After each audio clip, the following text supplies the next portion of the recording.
Welcome to Intrinsic Motivation from a Homie's Perspective podcast, where we meet experts from all walks of life to learn their intrinsic motivation so that they can share it with the world. What do we have in store today? Stay tuned to find out more.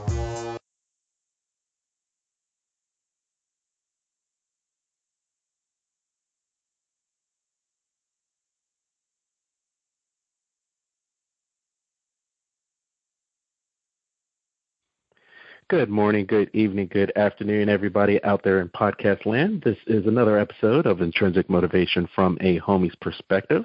This is Hamza. And I am David. And today we have the author of Transcendence Calling. Love to hear her story about the power of Kundalini rising and spiritual enlightenment. She is originally from Poland. She's been to the States for some time, lived in Hawaii, lived all over. She has a lot of stories to tell. There were some highs, there were some lows, and through all of it, she is still here. I guess you could say that she transcended, pun intended, but bump. Without further ado, I'd like to welcome to our podcast Monique Rebelle. Rebelle, thank you. That's right. Yes, Rebelle. Thank you guys. Thank you guys for having me. It's very exciting, and I hope it's going to be fun too. It should be fun. Yeah, we try. We try not to scare anybody off. That hasn't happened yet in a year and a half, so. Not to be too intimidated by the whole media seriousness. Exactly. Yeah. So I love the title of your book because there's so many connotations to it. Transcendence Calling could mean that it's about to happen, like there's a rapture and we're all going to transcend, or it could be something that happened to each person's internal story where they transcend, and something has to happen where you transcend. But I'd like for you to tell us the reason you were writing the book. But before you go into that, I know that you have you're passionate about art and painting and such, so I'd like to go over a little bit over your background before we get to the book. Sure. So I was born in Poland. It was still communist at the time. My parents were both actors. They divorced pretty. They were going to divorce before I was born. So altogether, I wasn't. I grew up with my grandma the first 4 years of my life, and then we moved in with my mom. So there was this whole story, like we all have, the story of parents and unusual family, because I had no brothers or sisters. My mother really didn't want children, so I had a lot of time for myself. And from very early on, I always wanted to understand everything. So I had this memory box where I put things which I didn't understand, and then then when the time came, years later, I finally was able to understand some of those things. And I wanted to be an artist. I always wanted to do acting, but I wasn't allowed to. My mother didn't let me do it. And so I sat and drew and painted. All my childhood, most of it. I loved school, but then when it came to choosing what I would want to do in my life, all I wanted to do is art. And I also, because of growing up in a country that was really damaged by the wars, history of Poland, I don't know if you're familiar with a little bit. It's very dramatic, very difficult history. So life around me was not really a lot of fun, although I was pretty enthusiastic and actually a pretty happy child, I think. There was so much memories of the Second World War. That's all we watched on TV was war movies. And I grew up wondering about life and thinking, what is the truth? Where is it? What's my responsibility? What am I supposed to do in life? And when time came, somehow it happened that I left Poland when I was 19 and just threw myself into life, first in London, England. Mm-hmm. Of course, by myself. I didn't know anybody, and imagine a lot of adventures already early on. Then I kept on painting. I kept on working on my art all the time. All I wanted to do was to have time and space to do my work. I also had a child. I got pregnant, although I didn't intend to. I was very much in love with my boyfriend from Poland, and my daughter was born in Poland, but we left quickly after. Me and my daughter, we left. Then it happened that I took my daughter back to Poland so she could be with her dad for a little bit, because I didn't have father, and I thought it wasn't very good for me. I really missed my father. So when I left my daughter in Poland, the military coup happened, and I couldn't go back to get my daughter. Eventually, it turned out that my daughter was with my mother, who I didn't have a good relationship with, and altogether there was a lot of personal issues that over time made me more and more depressed. But that was already when I was in the United States. When I came to the United States, I first lived in Virginia, and then moved to Los Angeles. And that's when the experience happened. It happened after a few months of depression. By then, I was already sort of an accomplished artist. So I had shows of my artwork, both in Netherlands, where I lived in Amsterdam for some years before coming to the United States. I had individual shows. I was in group shows. And it was going pretty well, I would say. But when I came to the United States and started living in LA, I had this epiphany at some point when I was working on a painting that made me change my way of working on my art completely. I didn't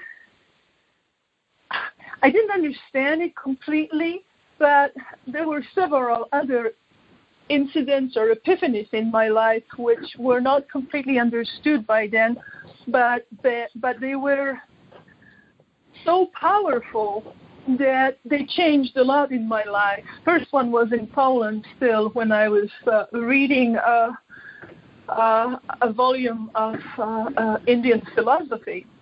I intended to do that because I was already painting and I wanted to learn world philosophy.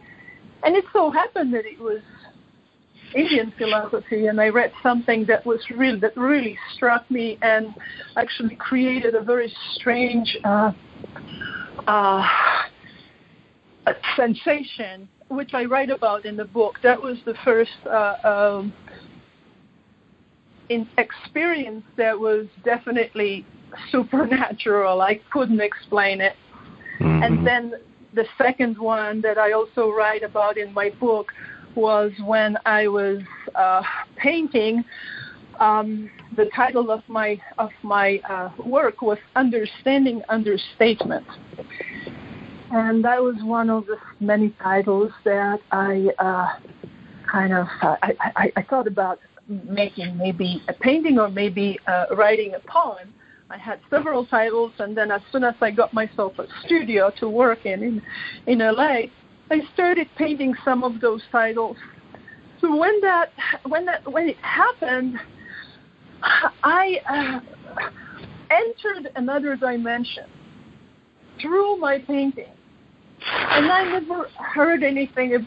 I didn't know anything about that, but it did happen. I suddenly was able to enter the world that I didn't know existed. It was an abstract dimension. It was the dimension of concepts, and they were alive. Everything was alive, and I was in it at the same time being able to be myself and know that there was a painting I was working on, and there was something I knew, but everything the dimension I entered was simply, it was so much bigger than me and so much bigger than the painting I was working on. So I really, I simply started to work on those paintings for about almost 4 years. And I did have shows, but it wasn't, it wasn't like it was selling very well. So I was struggling to survive. And I also wanted to have my child with me, and I couldn't afford it. I was getting more and more depressed. Eventually, one day, I woke up suicidal. I also had strange dreams that were accompanying it, the state of depression. That they were not necessarily depressive, but they were very revealing. They were those amazing dreams. I don't write about them in my book, but they certainly were. I was visiting different worlds, and I didn't know exactly what it was. And then that one day in March 1992, it's been a while, but it was in March 1992, 10th of March, I woke up and I knew that I'm suicidal. I'm just going to kill myself. There is no doubt about it. And then I tried to fight it, and I didn't know how. And then I thought, I'm just going to go get those razor blades. I'm just going to do it. And then on my way to the store, I was still at my place in my studio. I decided to take a shower. I just wanted to stop myself from killing myself, from going to get those razor blades. I just wanted to feel the water washing over me to soothe myself. And I got into this was a beautiful old Victorian house where I had an attic. That's where I had my studio. It was a beautiful space. But I was sharing bathroom with several strangers who were living below me. I didn't even really know anybody there. It was pretty new in that place. And that's when it happened. But before it happened, I was trying to stop myself from feeling so bad. And the way I was doing it is the way I was always trying to do it, which is working through it. Whenever I felt bad, I kept on painting. So I learned how to paint no matter what was going on, no matter what my state of mind was. And I just learned that over the years. So at the time when I was feeling horrible and ready to commit suicide, I used that same technique. And at that moment, I was trying to identify my emotion. And I was able to pinpoint this emotion and look at it for what it was and try to step out of it. And when I was stepping out of it, I found myself in this neutral space. It wasn't emotion. It was a neutral emotional state. And I stayed in that state if I kept on focusing my mind on keeping that emotion away and focus on breathing. It was fine.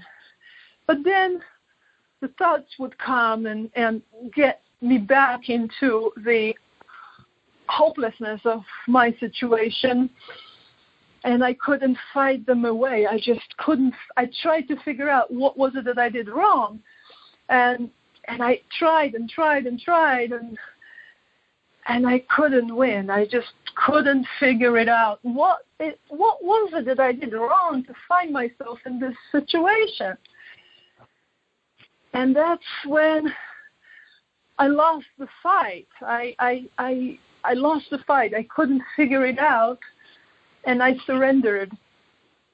I agreed to commit suicide. I made that decision for good.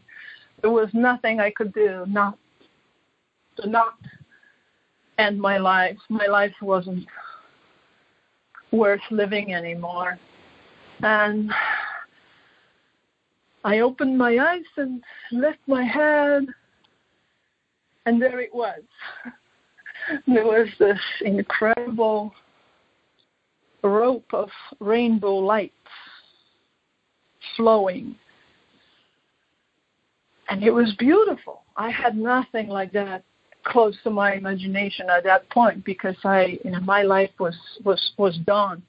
So it was very scary. It was so scary that something like this could exist in this world. I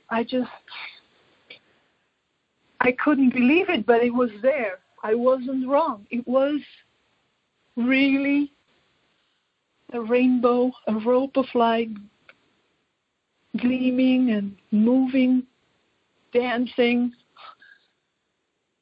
And I had a choice of either running away or staying and watching it. And I decided to stay. I said to myself, no matter what happens, I'm going to watch this. And then the whole process started. I never heard about anything like that before, and I never knew the word Kundalini. I never had anything to do with any spiritual teachers or hardly ever read anything about spiritual stuff. I had experiences that were strange and difficult to explain, impossible to explain. And I even wrote a script with my ex-husband. We wrote a movie script about a travel of a spirit through civilizations, but it was still more of a fantasy. It was just inspiration that made me write that, and also dreams that I had that were also difficult to explain. So when that whole process started, I wasn't afraid anymore. I was ready for it. And I don't know if I should talk about the whole thing because it takes some time. But when I finally calmed down and started to just was quiet and waited for something to happen, or didn't know if anything would happen after that light was moving around, I saw pictures. There were pictures that I didn't know where they were coming from. It was like movie, but like snippets of videos or something. And I didn't know what they were. And then I realized that was actually me as a little child when I was maybe 2, 3, 4 years old. And I remember the decisions that I was making at that time. So in other words, I had view into my life as I started to make decisions as a little kid. And then the whole thing just kept going. I just kept looking at myself the way I've never seen myself before. And I understood that this is how my personality was shaping the thoughts that I had. I could understand all of my thoughts from when I was very little, and I was just following those thoughts as they were developing. And the process took maybe a couple of minutes, but I could see all of my life and all of my thoughts clearly, and they were all coming to the present time. And once they came to the present time, they vanish. So this is difficult to explain, but I think I explained it better in the book. But at some point, every thought that comes to the present moment, it disperses. It's resolved. So all these thoughts came up to the surface, to the present moment, and they dispersed one after another. And my mind was free from thoughts. And I knew that. I could make new thoughts and see them also disintegrate. After that process took place, and actually the last stage of it was clearly the shell that I was wearing, the personality that I thought I was, disappeared. It fell off. And my mind was clear and thinking perfectly. And so that's one of the stages. That was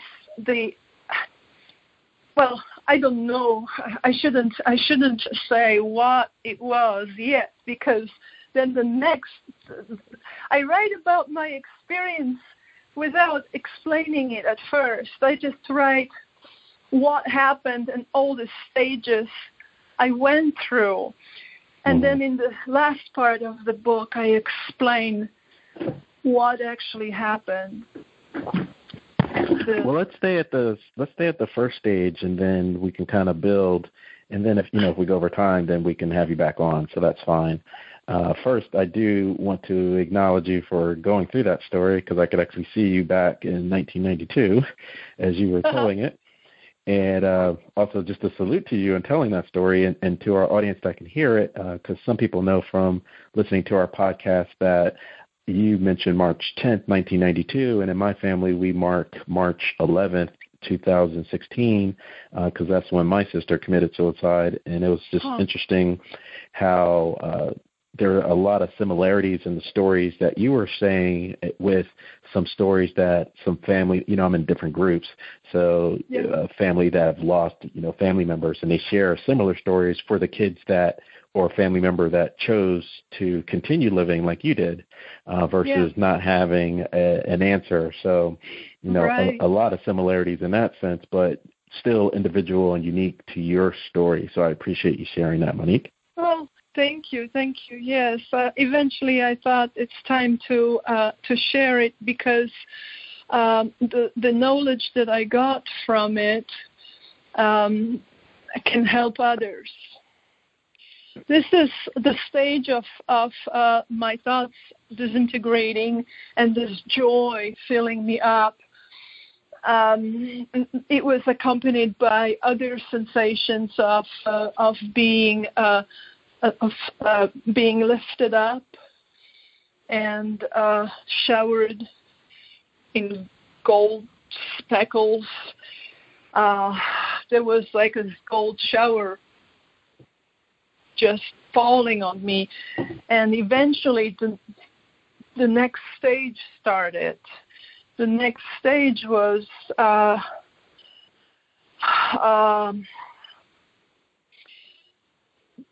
that's the fourth chakra. So it's the fourth dimension of perception. This is when love comes in. And I didn't know what was going on. I just felt really good. I felt elated, and I had no more problems.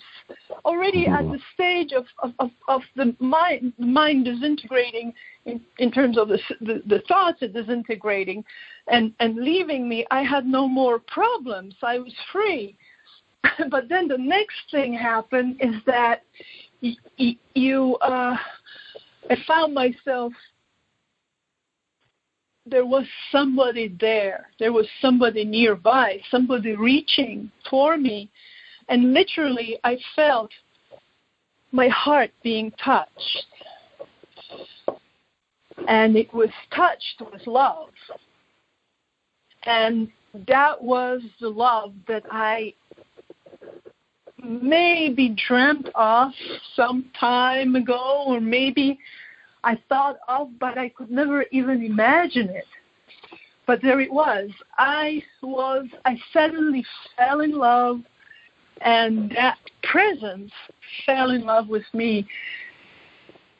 So that's the next stage, the dimension of love. This is when I understood that this is what Jesus and Buddha were teaching, and other spiritual masters were teaching, that love. Jesus especially tried to tell people, you just love your neighbor, love everybody. This is all about love. It's about love.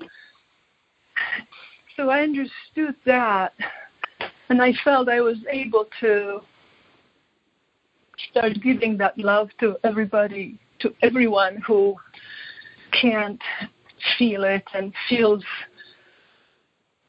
lonely or unloved, because the love is there all the time for everyone. You just have to tap into that dimension. And then the next stage came with incredible music that I heard. At first I thought someone in the house was playing music during the day very loud, and I was very surprised. But then I realized that the music was just all around me. And the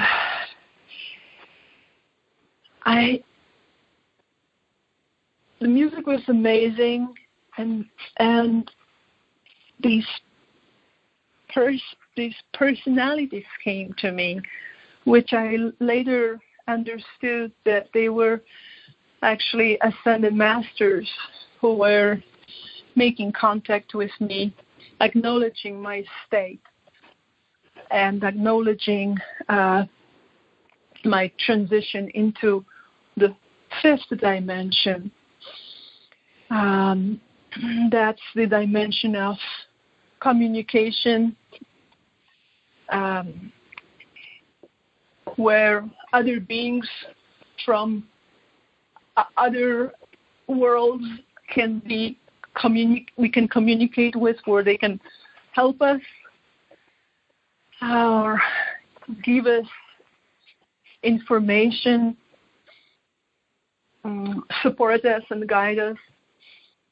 So in my case, there were ascended masters that came. And after that, the next stage happened, and that was a vision that I eventually was able to understand. And that sixth stage, sixth dimension, was quite eventful. There were many things happening while that transition was going on. But what was already very clear was that my mind was extremely clear and powerful. and I was able to ask the right questions. So at some point, I couldn't understand the vision, but by asking the right question, I was able to find out what the vision was. And it was the matrix of creation, which I learned, actually even a friend of mine had the same vision, just that vision alone, in some other time in his life. So matrix of creation is something that can appear in the sixth dimension, in the sixth chakra. Also in the sixth chakra, we are able to understand the complexity of time and space, and understand that we are multidimensional beings. Only we are dominated on a daily basis by the first three dimensions, and the other ones appear to us in glimpses every now and then. But during a full Kundalini rising, you can perceive all the dimensions. So being in that dimension of the sixth chakra, I knew exactly what was happening. I knew that I was sitting in a bathtub. I knew what time it was. I knew exactly who I was. I knew what was going on. I knew what just had happened and what was happening. And I realized that everybody's life is already designed. It's already done. And this is an understanding that comes from viewing the matrix of creation. So once I understood that we are already created, our past and future is already created in that matrix. We are those little lights there. Everybody's life is already there, designed. And that felt I was a little sad about that. I was, I wasn't too happy to see that, but then soon after, something else happened. And that's what's called self-realization, which is the self-realization of the soul. And the soul comes to, soul becomes conscious of its own creation, which is ourselves. So the soul creates our challenges in life, and it's a soul that is eternal, right? Has no time, no space, and it's eternity. So once you know that you are a soul, there is, for me, one question was left. Where does the soul get its energy from? Because soul creates our person, our soul creates our person, so we kind of self-creating, but where is the soul coming from? And that's the question that I ask. And I'm not going to tell you the answer because it's in the book. Oh, no. I was holding on the edge of my seat. I just fell. I just fell out of my chair, folks. Oh, my goodness. I got to apply for insurance. Oh, no. No. So that's great. That makes sure that people will definitely check out your book, Transcendence Calling, which is fantastic. But Monique, let me ask you, since right now you live here in the States, and it's a political hotbed with parents being separated from their children, And so you had a similar feeling over 20 years ago. What would you say to those parents that's going through their own turmoil right now? Oh, it's terrible. It's terrible. I consider myself, and I always did consider myself somebody who can handle a lot. But being separated from my daughter, it was a terrible feeling, especially that it took so long. It took forever, and she grew up without me. And the longer it took, the harder it was. I hope, and I know now that it's not something that it's going to be going on anymore, right? They're going to be united, and the parents and the children are going to be united. But these are such deep feelings that we can't even control them. These are feelings that are so deeply in us. I am a high energy, enthusiastic person normally, but there was for years that feeling of dull pain that eventually that was what got me. That was what made me suicidal, was that I was an absent parent to my daughter. It was something I couldn't get over. So that's my answer to that question, what I think about that. There's a school of thought that it's resolved. Oh, absolutely.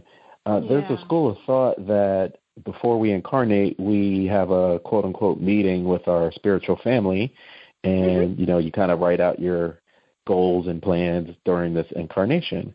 And so I was just wondering if that story about the separation from your child, did that bring you closer to your mom and maybe understanding how she may have felt when you weren't around?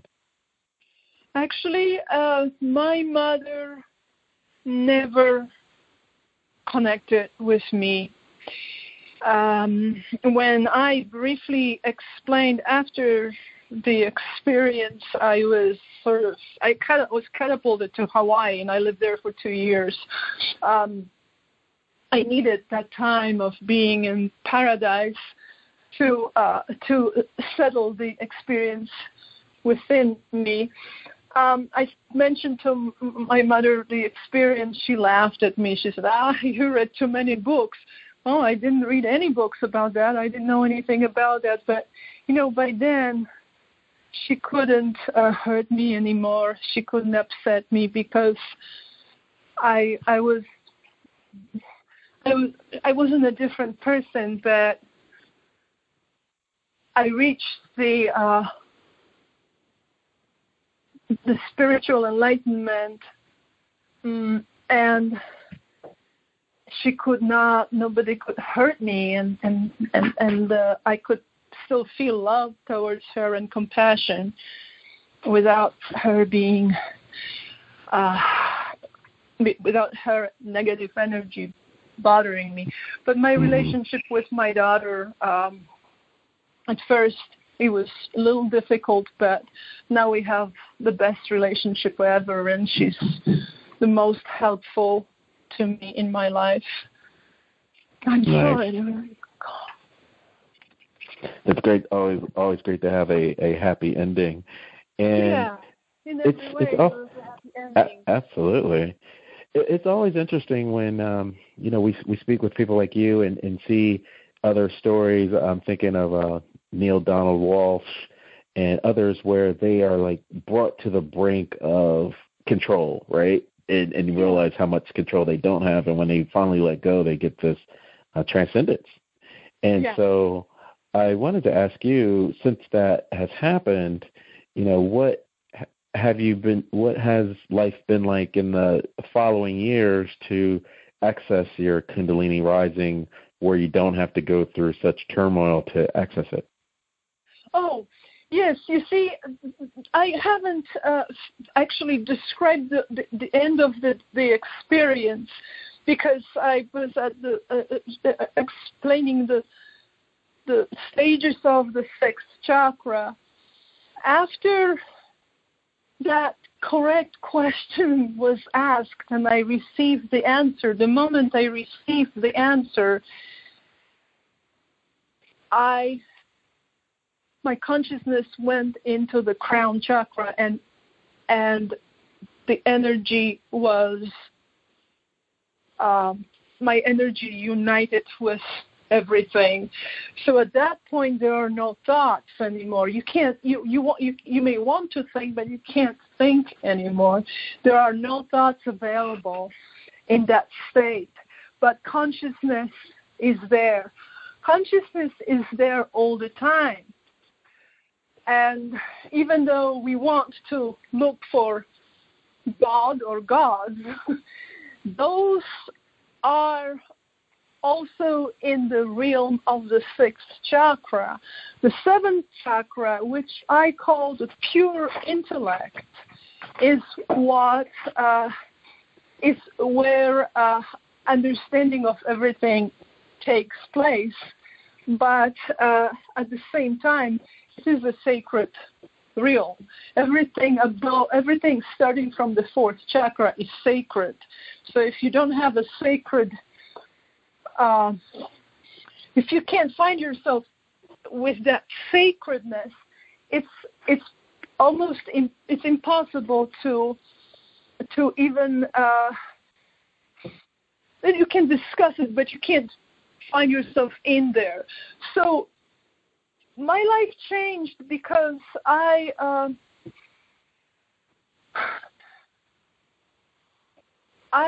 just like each of us is, a child of God, and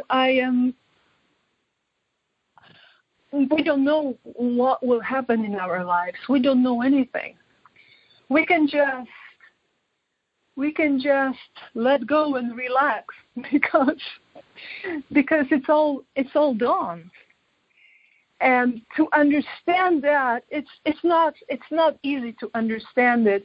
But my life since then, since I gave up, my mind surrendered, and the experience took place, miracles started to happen all around me. My dreams were coming true. I had a wonderful relationship. I lived in a beautiful place for 2 years. Then the relationship ended, and I went back to Los Angeles to my studio. I decided to leave LA and come to Reno, and I became a ski bum. For years, I just skied, and that's what I wanted to do all my life. And that's what I did. I just spent my time skiing, dancing, just life became a pleasure for the most part. And if it wasn't a pleasure, every difficulty and every problem,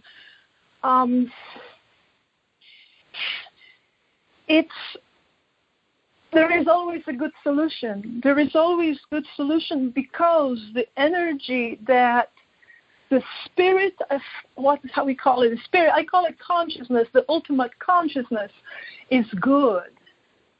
It's not a scary God that we should be afraid of and obey by force, but it's a good, wonderful energy.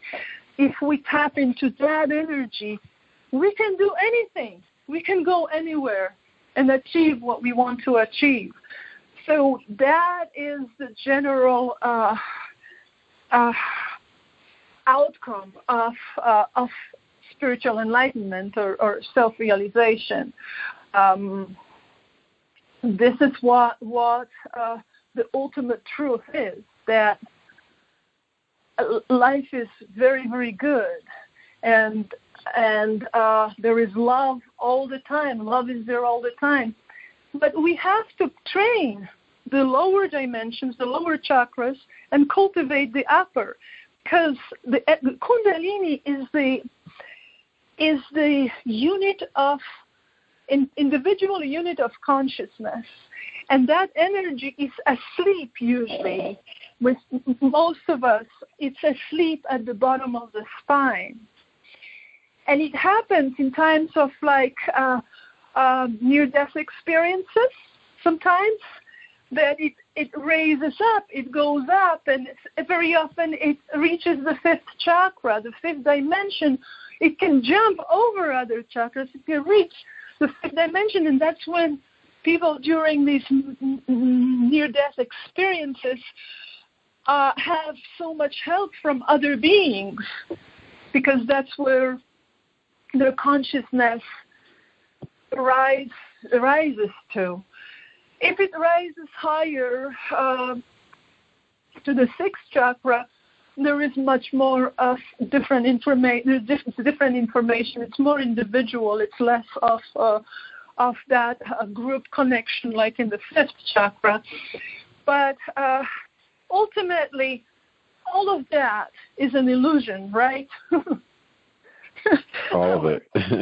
All of it is. All of it is. And you have to get through all of those dimensions to really see that, and to really understand that you're creating your life and you're already destined to live all that you're living. There is no reason to worry, because you're going to do what you're going to do. And you don't know what it's going to be, but you don't have to worry, because if you have faith and not a belief, I don't believe in anything really still. I never believed before, and I don't believe, but I have faith. Faith is powerful. And having faith, all these great things like faith, love, trust, they start in the fourth chakra, in the fourth dimension. And that's where the beginning of religion is, but the actual creation of religion is in the sixth dimension, in the sixth chakra, where gods appear and give us orders and stuff.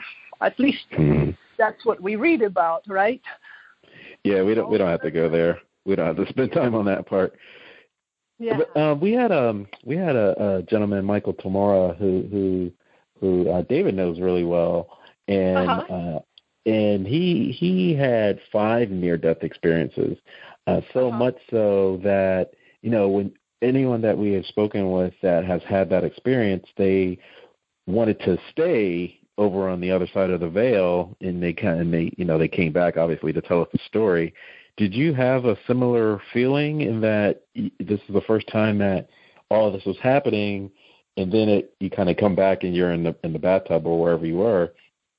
Did you get a sense like, man, I want to go back over there, or did you feel like it was enough of your Kundalini rising for that time and space that you didn't need to transcend outside of your body? Yeah, once you get it, you get it. And if you need to repeat it, that means that it wasn't complete, because as I said, many times people have near-death experiences, and they find themselves in those different realms. And those realms there could be fifth or sixth dimensions most of the time, fifth and sixth chakra. But if it doesn't always have to go through the seventh chakra. The most difficult ones are the ones that have to do with mind and intellect. The third chakra, the Kundalini energy has often a very hard time going through the third chakra. And in the same way through the seventh, because especially I think these days we don't really contemplate enough. We don't think abstractly enough to use intellect in the way as a witness. We don't study philosophy. We don't care about philosophy. We care about money and survival and holidays and good time and all that stuff. But it really is a matter of having those upper chakras cultivated. So at the point when Kundalini wants to go up, which is it should want to go up, at that time it can go through. Once it goes through your whole body, there is really no need to wonder anymore. There are no doubts, no. On daily basis, yes, you constantly, because I'm here. So yeah, I don't know. It's too hot. It's too warm. What am I gonna say? There's all kinds of little things. So we can for a moment get trapped in, but knowing that there is in fact consciousness that's incredibly powerful. So powerful we cannot imagine it with our minds. And what it does, it makes everything happen at once, simultaneously. There is no time. Everything that's happening is being created anew at every moment. Now, that's, you have to blow your mind to get that straight. It's not something that's so easy to explain. And because I took time to write my book and to explain it simply. I think I explain it in a better way when I write than when I talk, because I'm a visual thinker, and when I talk, I'm a little too fast sometimes. But visual thinking is faster than mind. And I sometimes find myself cutting corners too much and not explaining everything correctly. But I took time in my book to explain all these transitions, what happens in each dimension. And the reason I use the word Kundalini is because nothing else was appropriate. They call it maybe chi or ki or prana. Yes. But Kundalini is the coiled up serpent, and this is what I saw when it came out of me. That rope of light was like a snake, light rope of rainbow light. That's how it looked like, and that's why it's called Kundalini, because it's really coiled up. And you can only see that through the third eye, which is the sixth chakra. The sixth chakra, fire, Holy Spirit. I didn't believe in any of that before. I didn't believe in chakras. I thought, people who believe in that stuff, they must be really lost in life. Pot in the kettle for sure. So, and the Kundalini, I didn't know. I had to use that word to describe the experience because it's already been described in a similar way, only I don't use, it's correct to use chakras as energy centers, but I use them as, I see them as dimensions of perception. The material world is this first dimension, and that's everything material. It's not just our body, or it's not just material things, but it's everything. So if you see yourself as a part of everything without emotions and without your mind, you belong to this material spectrum, so to speak, of existence. And then emotions are the second chakra, second dimension, because we always feel the emotions no matter what. We can't stop them. They'll come up. They'll always come up, good or bad. They'll come up. And some people think that if you have if you got spiritual enlightenment, it means that you have no feelings, or you just live in another world or something. No, you live right here and have all the experiences that you can have and feel everything very, very well. And even especially right after for the first more than a few years, and I still have that. I could feel people so well. I could feel what they're thinking, what they're feeling, and I still have connection with the spirits on the mountains here where I live, and they talk to me sometimes. But I don't see myself as somebody who is lost in that stuff. You know what I mean? I just live like a normal person.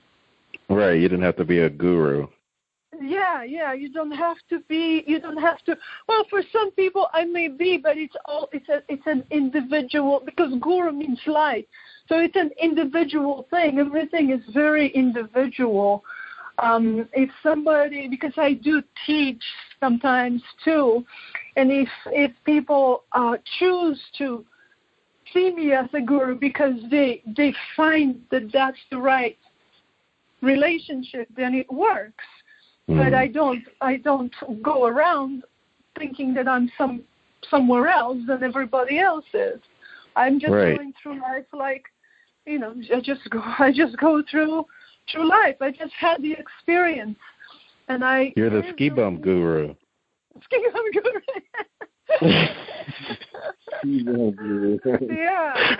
That's why I moved here, because I have 14 miles to the ski resort that I just love it. I just love it. Nice. I always wanted to learn skiing really well, and so a dream came true like that. Just dreams came true. I think you had a question, David. You were trying to jump in, David? Well, actually, Monique answered it. Kind of interesting throughout this whole interview. I was like kind of telepathically asking you questions, and then you would start talking about it and inevitably answer the question. So that's good. That's good. Yeah, that worked well. Because you guys are psychic, right? Aren't you? Yeah. Both of you? Yeah. Nice. Everybody's psychic, but we just tap in more, maybe. Exactly, yeah. You have that that's the fifth chakra. You have developed the fifth chakra. And some people are just like that. And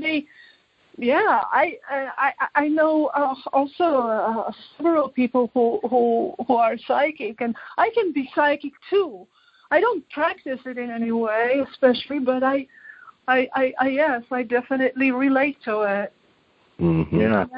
And I feel like we've only touched the surface. I mean, the hour has flown by. It is at that hour mark, so sounds like we need to have you back on in short order. Okay, perfect. Yeah. This is a big story. This is not. We can't end it in 1 hour, and not everything will be explained. And even if you read the book, there is still more. There is always more, because. And I think you left us wanting more. And if you could tell us or tell the audience where they could get your book and where they could find you via your websites and social media, that'd be great. Sure, of course. I'd love to.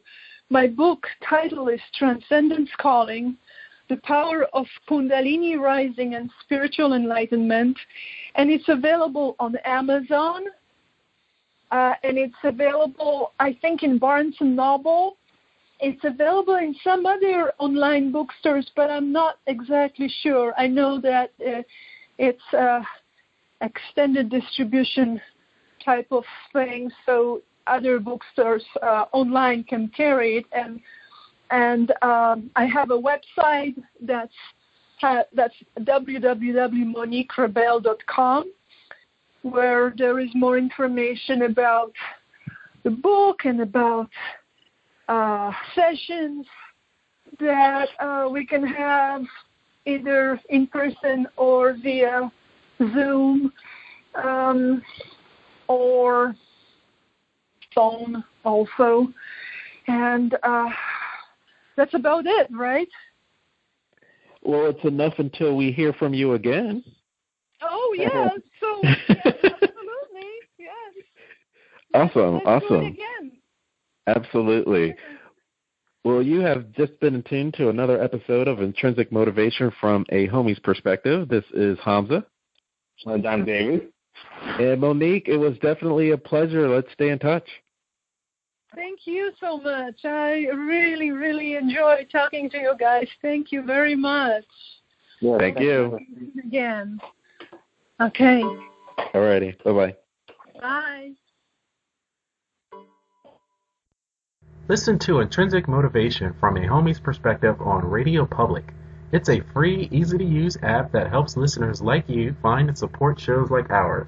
When you listen to our show on Radio Public, we receive direct financial support every time you hear an episode. Experience our show in Radio Public today by listening to the show link in our episode notes, and thank you for listening.